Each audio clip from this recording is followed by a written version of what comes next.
y estamos transmitiendo en este momento la serie titulada Dios y las Naciones, con el tema a continuación a desarrollar de la creación al diluvio.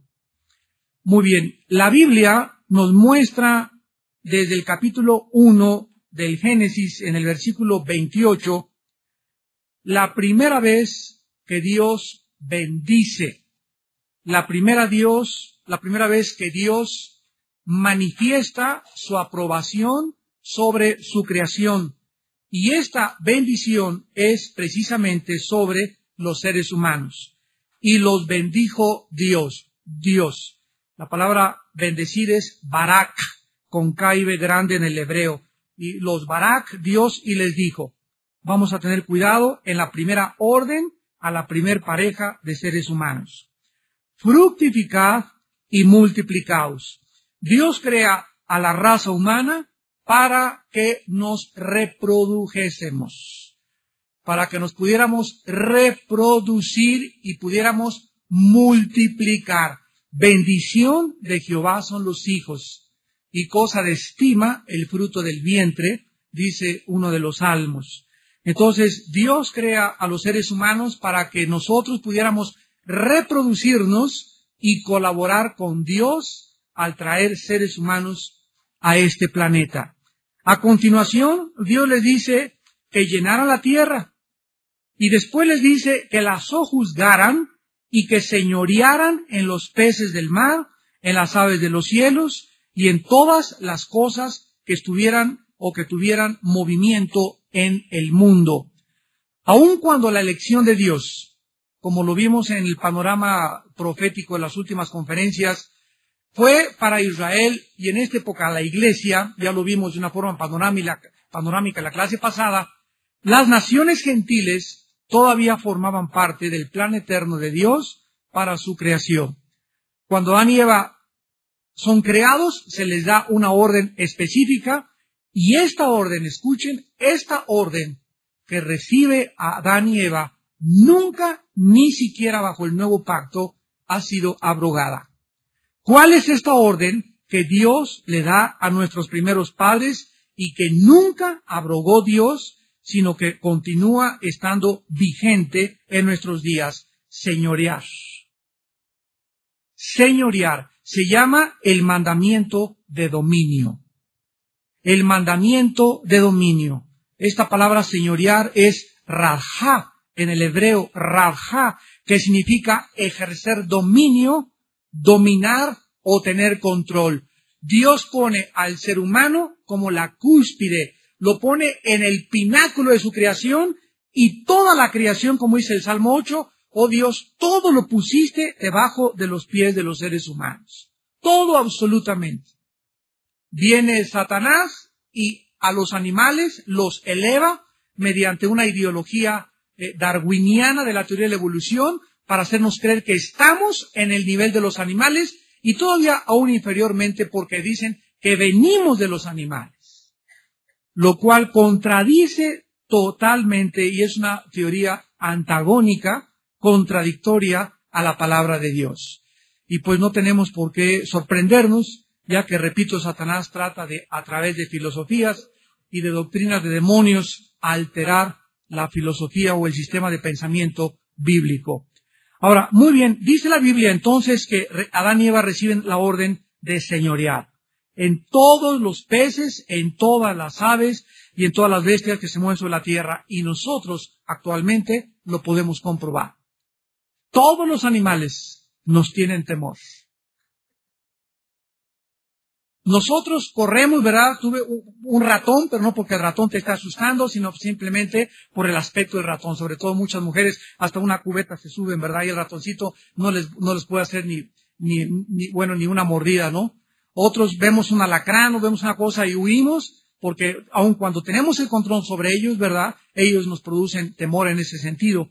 Pero nosotros fuimos puestos sobre todos los animales y la prueba está que tú puedes ir a un circo y ver cómo una persona puede controlar a 10 tigres, cómo una persona puede controlar a 10 leones, cómo un ser humano puede hacer que los pájaros, las guacamayas, se suben a una bicicleta, los changos, los perritos, hasta los gatos entrenarlos y adiestrarlos bajo el control de los seres humanos. Yo siempre que voy al circo y veo todas las maravillas de lo que se puede hacer sobre los animales, me remito siempre al origen de la creación, cuando Dios nos puso arriba de toda la creación en el universo. Ahora, después de esto, vemos nosotros que Dios coloca a la primer pareja, capítulo 2, versículo 8 del Génesis, en un huerto que Dios planta al oriente. Y el primer signo o la primera localización cardinal de la Biblia es el oriente. Y la Biblia termina con el oriente, porque es en el oriente donde Cristo vendrá y hará su entrada en la Nueva Jerusalén. Esto es muy interesante. Ahí en el oriente, que es donde se encuentra ahorita Irak, ya vimos, ¿verdad?, en el capítulo 2 de Génesis, versículo 14, que el río Éufrates salía del huerto del Edén.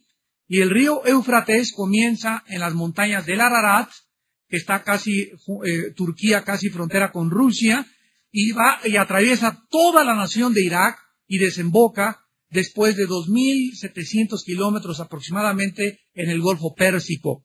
No es coincidencia, vimos también que en el Golfo Pérsico se hayan llevado las últimas 2 guerras. No es coincidencia que ahorita el conflicto internacional esté en Irak, donde se inició la civilización humana.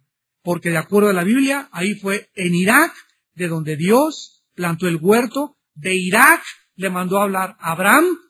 Abraham no era judío. Qué sorpresa, ¿verdad? El padre de la nación de Israel no era judío, era iraquí, aun cuando en esa época no existía Irak. Se conocía como la tierra de Babilonia o como la tierra de Sinar. Es la asignación geográfica que se le da al lugar geográfico actualmente conocido como Irak. Entonces Dios pone en un ambiente perfecto, en un medio ambiente sin ningún estorbo a la primer pareja, para que ahí pudieran crecer como puede crecer una planta, con buena tierra, con buena luz, con buen agua y con buen aire. Entonces, el medio ambiente perfecto para el ser humano fue el huerto del Edén. Pero aún cuando dentro de un medio ambiente perfecto el ser humano se encontraba sin ningún estorbo para crecer y comenzar a lograr la misión que Dios les había dado, en un medio ambiente perfecto el ser humano fracasa. ¿De qué nos habla esto? Pues anteriormente al ser humano, Satanás en el cielo estaba en un medio ambiente perfecto. Dice la Biblia que fue el más hermoso de los querubines, que tenía su vestidura de piedras preciosas, dice Ezequiel 28 y Isaías 14, que era tan hermoso y tan sabio que no existía ningún otro arcángel, ni ángel, ni serafín, ni ninguna otra criatura más perfecta, más hermosa, más inteligente y más sabia que Lucifer. Porque su nombre no era Satanás, era Luzbel, que significa el portador o el que lleva la luz. Entonces, en ese ambiente perfecto, Luzbel fracasa. El ser humano en un ambiente perfecto fracasa. ¿De qué nos habla esto, verdad? Que no es la educación, no es la ciencia la que hace que el ser humano pueda crecer y desarrollarse, sino es su cercanía a su Creador. Vemos después que el ser humano fracasa al rebelarse contra Dios, transgrede la línea de demarcación que Dios le traza y pasa a un terreno prohibido. Cuando la Biblia dice que el pecado es transgresión, 1 Juan 3, nos habla de traspasar de un lugar a otro lugar. Tú vas a Estados Unidos y te paran los de la migración. ¿Por qué? Porque es un terreno prohibido. Para poder entrar a un país donde hay una línea de demarcación llamada frontera, tú necesitas una visa y un pasaporte. ¿Por qué? Porque tienen otras leyes y al entrar a ese país te sometes a las leyes de ese país. Si tú cruzas ilegalmente sin un pasaporte y sin una visa, tú te encuentras en terreno prohibido, escúchame, y sin la protección de Dios. Cada vez que voy a Estados Unidos, sobre todo a Dallas y diferentes lugares, California, que me invitan a conferencias, viene cantidad de personas, paisanos, ¿verdad?, ilegales, dentro de las iglesias preguntándome, hermano, yo soy un ilegal en este país, ¿qué debo hacer? Siempre les digo, ¿verdad?, tú vives sin la protección de Dios. Porque Dios nos manda en Romanos 13 someternos a las autoridades. Y cuando vivimos de una forma ilegal, perdemos la protección de Dios y la bendición de Dios.